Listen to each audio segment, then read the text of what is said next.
Antes de qualquer coisa, eu quero te fazer uma pergunta simples. Quando você escuta a palavra limite, o que acontece aí dentro? Porque para muita gente essa palavra já vem carregada de experiências, carregada de memórias, carregadas de medo de errar. E talvez seja por isso que limite canse tanto. Hoje eu quero te convidar a olhar para o limite sem esses óculos antigos, sem as histórias prontas, sem essas verdades herdadas. Porque limite não é controle. Limite é presença que sustenta. Oi, eu sou a Luana, psicóloga das infâncias, das crianças que educamos e da infância que ainda nos habita. Por muito tempo, o limite ele foi ensinado como dureza, como rigidez, como alguém que manda e o alguém que obedece. Depois veio o movimento contrário, como se o limite fosse abandono, como se dizer não fosse impedir a criança de sentir. E no meio desses dois extremos, muitos adultos ficam perdidos, com medo de machucar, com medo de repetir, com medo de errar. Talvez o problema nunca tenha sido o limite. Talvez o problema tenha sido o jeito como ele nos atravessou. Porque limite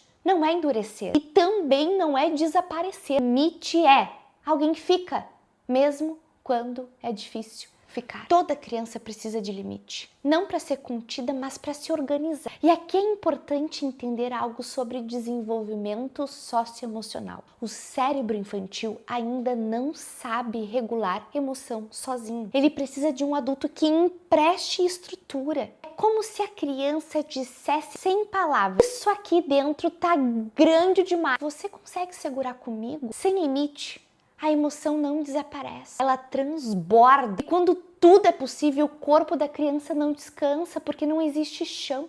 O limite ele não corta o sentir, ele dá essa borda para que o sentir exista sem assustar. Agora vamos para um ponto delicado, porque nem todo limite organiza. O problema começa quando o limite deixa de ser sobre a criança e passa a ser sobre o medo do adulto. Quando o adulto está ansioso, sobrecarregado, desregulado, o limite perde sustentação e vira controle. E controle tem pressa, controle quer resultado rápido, controle quer silêncio. Mas controle não ensina. O controle ele vai interromper. A criança vai até parar, mas não entende por quê. Ela para porque teve medo ou porque cansou. E isso é muito diferente de aprender as habilidades para a vida.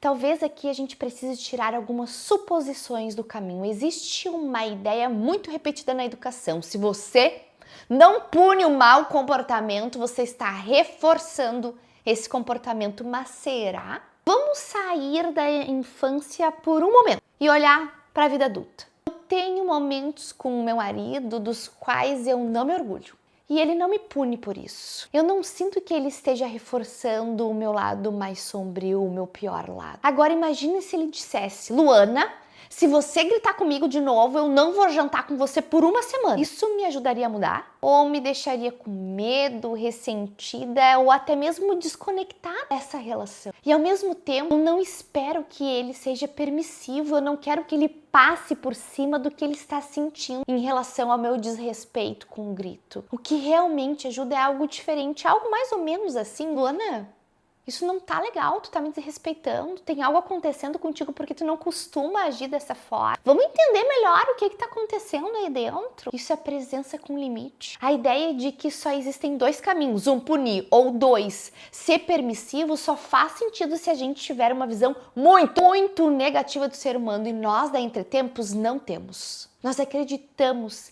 que pessoas mudam melhor quando são vistas, não quando se sentem ameaçadas. E se isso é verdade para os adultos, imaginem para as crianças. Então, do que estamos falando quando falamos de limite? Estamos falando de um ambiente decentemente bom, não perfeito, mas previsível. Um ambiente onde o adulto sustenta decisões, onde o não desaparece por culpa e também não vem acompanhado de humilhações. Limite com vínculo é dizer não sem retirar a presença, é sustentar o choro sem precisar calar essas lágrimas, é tolerar o desconforto da criança sem precisar salvá-la imediatamente. Isso não é técnica, é maturidade emocional. E aqui entra uma outra verdade importante: colocar limites cansa. Cansa porque vai te exigir uma presença inteira, vai te exigir um corpo, vai te exigir disponibilidade emocional. Muitos adultos não tiveram seus próprios limites sustentados com o vínculo, tiveram controle ou as ausências. Por isso, hoje o limite ativa neles a culpa, ativa neles o medo, ativa neles o fantasma da repetição das dores sentidas. Mas evitar o limite, nós te contamos, não protege a criança, sobrecarrega. A criança precisa sim do adulto, não de negociação infinita, não de decisões solitárias. O limite não é controle, é cuidado em forma de estrutura. Não é rigidez, é sustentação. Quando o adulto diferencia essas coisas, algo muda. A criança sente o chão e o adulto começa aos poucos a confiar no próprio. Entre tempos, existe para lembrar disso, que educar não é dominar, nem desaparecer, é permanecer. Se esse vídeo encontrou algo em você, talvez ele não precise ir embora agora. Às vezes basta deixar ele te fazer uma boa companhia.